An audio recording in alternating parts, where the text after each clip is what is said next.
চলে যেতে হবে। দালান ঘর, বাড়ি ঘর, টাকা পয়সার জন্য পাগল হয়ে থাকি আমরা, কিন্তু এটা আমার আসল ঘর নয়।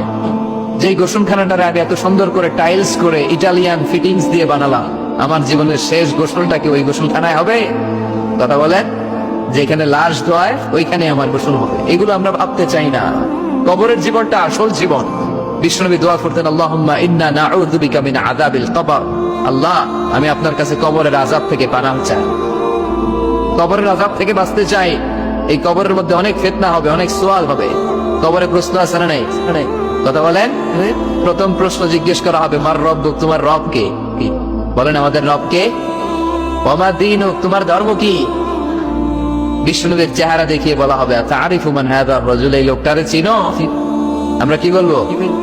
আমরা চিনি, উনি আমাদের প্রিয় রাসূল মুহাম্মদুর রাসূলুল্লাহ সাল্লাল্লাহু আলাইহি ওয়াসাল্লাম।